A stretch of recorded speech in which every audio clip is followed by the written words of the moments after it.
رب اشرح لي صدري ويسر لي أمري واحلل عقدة من لساني يفقهوا قولي أعوذ بالله من الشيطان الرجيم بسم الله الرحمن الرحيم إنا أرسلناك بالحق بشيرا ونذيرا بشک ہم نے تجھ کو بھیجا ہے سچا دین دے کر خوشخبری دینے والا اور ڈرانے والا ولا تسأل عن اصحاب الجحیم اور تجھ سے پوچھ نہیں دوزخ میں رہنے والوں کی۔ خلاصہ تفسیر چونکہ رسول اکرم صلی اللہ علیہ وسلم کی شان رحمت للعالمین کا تقاضا ہو سکتا تھا کہ آپ صلی اللہ علیہ وسلم کو اس جہالت اور عناد کی بدولت دل تنگی پیش آتی اور ان کے ایمان نہ لانے کی کوئی صورت سمجھ میں نہ آنے کے سبب آپ صلی اللہ علیہ وسلم ملول و آرزدہ خاطر ہو جاتے۔ اس لیے اللہ تعالیٰ آپ صلی اللہ علیہ وسلم کی تسلی کے لیے ارشاد فرماتے ہیں کہ اے رسول صلی اللہ علیہ وسلم ہم نے آپ صلی اللہ علیہ وسلم کو ایک سچا دین دے کر خلق کی طرف بھیجا ہے کہ ماننے والوں کو خوشخبری سناتے رہیے اور نہ ماننے والوں کو سزا سے ڈراتے رہیے، اور آپ صلی اللہ علیہ وسلم سے دوزخ میں جانے والوں کی باز پرس نہ ہوگی کہ ان لوگوں نے کیوں نہیں قبول کیا اور کیوں دوزخ میں گئے۔ آپ صلی اللہ علیہ وسلم اپنا کام کرتے رہیے۔ آپ صلی اللہ علیہ وسلم کو کسی کے ماننے یا نہ ماننے کی کوئی فکر نہیں کرنی چاہیے۔ وَلَن تَرْضَىٰ عَنكَ الْيَهُودُ اور ہرگز راضی نہ ہوں گے تجھ سے یہود وَلَا النَّصَارَىٰ اور نہ نصارہ حَتَّىٰ تَتَّبِعَ مِلَّتَهُمْ جب تک تو تابع نہ ہو ان کے دین کا۔ قل کہہ دیجئے اِنَّ هُدَى اللَّهِ هُوَ الْهُدَىٰ جو راہ اللہ بتا دے وہی راہ سیدھی ہے۔ وَلَئِنِ اتَّبَعْتَ أَهْوَاءَهُمْ اور اگر بالفرض تو تابعداری کرے ان کی خواہشوں کی بعد الَّذِي جَاءَكَ مِنَ الْعِلْمِ بعد اس علم کے جو تجھ کو پہنچا من العلم جو تجھ کو پہنچا ما لک من اللہ من ولی ولا نصیر تو تیرا کوئی نہیں اللہ کے ہاتھ سے حمایت کرنے والا اور نہ مددگار۔ خلاصہ تفسیر اور کبھی خوش نہ ہوں گے آپ صلی اللہ علیہ وسلم سے یہ یہود اور نہ یہ نصارہ جب تک کہ آپ صلی اللہ علیہ وسلم خدا نخواستہ ان کے مذہب کے بالکل پیروکار نہ ہو جائیں، اور یہ محال ہے پس ان کا راضی ہونا محال ہے، اور اگر کبھی اس قسم کی بات ان کی زبان یا حال سے متشرح ہو تو آپ صاف کہہ دیجئے کہ بھائی حقیقت میں ہدایت کا تو وہی راستہ ہے جس کو خدا نے ہدایت کا راستہ بتلایا ہے، اور دلائل سے ایسا راستہ صرف اسلام ہونا ثابت ہو چکا ہے، پس راہ ہدایت وہی رہا۔ اور یہ امر کہ آپ صلی اللہ علیہ وسلم نعوذ باللہ ان کے مذہب کے پیرو ہو جائیں محال اس لیے ہے کہ اس سے ایک محال لازم آتا ہے کیونکہ آپ صلی اللہ علیہ وسلم ان کے غلط خیالات کا اتباع کرنے لگیں جس کو وہ اپنا مذہب سمجھتے ہیں، مگر کچھ تحریف سے اور کچھ منسوخ ہو جانے سے اب وہ محض چند غلط خیالات کا مجموعہ رہ گیا ہے، اور پھر اتباع بھی کیسی حالت ہے میں کہ علم قطعی ثابت بالوحی آ چکنے کے بعد تو ایسی حالت میں تو آپ صلی اللہ علیہ وسلم کا کوئی خدا سے بچانے والا نہ یار نکلے نہ مددگار، بلکہ توبہ پنجہ قہر میں گرفتار ہو جانا لازم آوے، اور یہ لازم محال ہے کیونکہ دلائل قطعیہ سے دوام رضائے حق تعالی آپ صلی اللہ علیہ وسلم سے ثابت ہے، پس غضب محال ہے، اور اتباع مذکور سے یہ لازم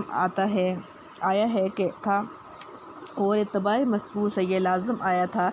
اس لیے اتباع مذکور بھی محال اور بدون اتباع کے ان کا راضی ہونا غیر ممکن، تو ایسے امر کی امید کرنے کی کوئی گنجائش نہیں، اس لیے اس سے دل کو خالی کر لینا چاہیے۔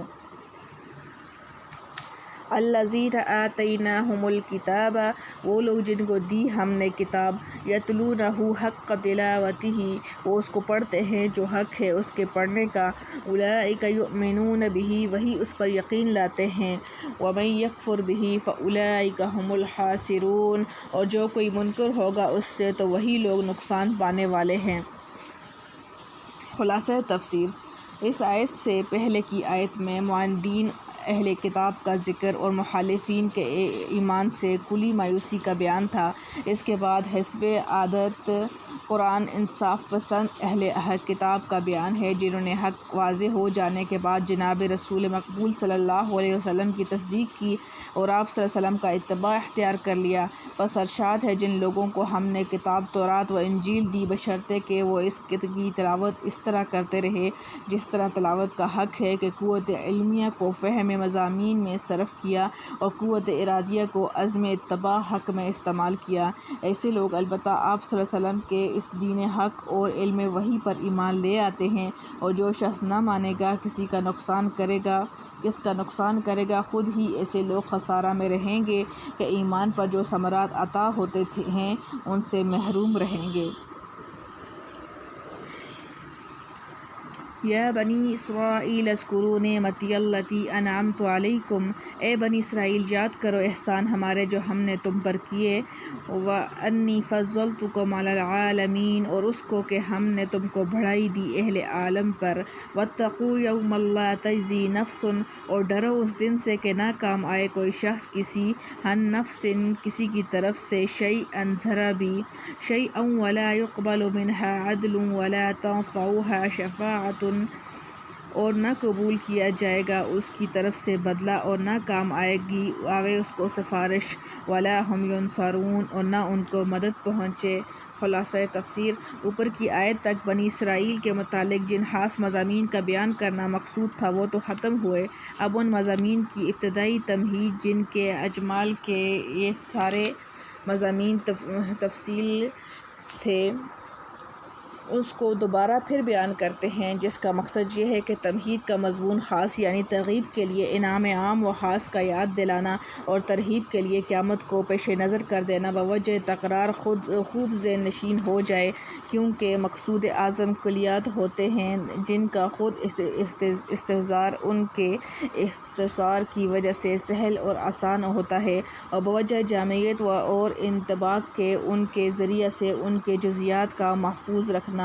آسان ہوتا ہے، اور محاورات میں یہ طرز بلیغ بھی اعلیٰ درجہ کا سمجھا جاتا ہے کہ مفصل اور مطول بات کرنے سے پہلے ایک مجمل عنوان سے اس کی تقریر کر دی جائے جس کا قدر منتشر تمام تفاصیل کے سمجھنے میں معین و مددگار ہو، اور آخر میں بطور خلاصہ اور نتیجہ تفصیل اسی مجمل عنوان کا پھر اعادہ کر دیا جائے۔ مثلاً یہ کہا جائے کہ تکبر بڑی مضر خصلت ہے، اس میں ایک ضرر یہ، دوسرا یہ، تیسرا یہ، 10-20 مضرتیں گنوا کر پھر آخر میں کہہ دیا جائے کہ غرض تکبر بڑی مضر خصلت ہے۔ اسی طور پر اس آیت میں یا بنی اسرائیل کا اعادہ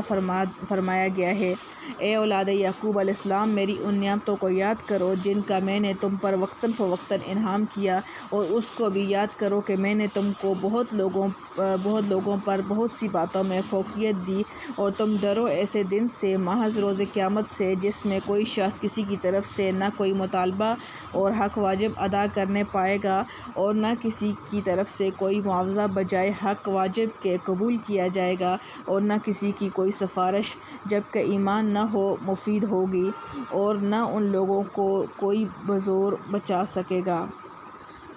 الحمدللہ حمدا کثیرا طیبا مبارکا فیہ کما یحب ربنا ویرضى، لا حول ولا قوة الا باللہ، استغفر اللہ الذی لا الہ الا هو الحی القیوم واتوب الیہ۔ اللہم انت ربی لا الہ الا انت خلقتنی وانا عبدک وانا علی عہدک ووعدک ما استطعت، اعوذ بک من شر ما صنعت،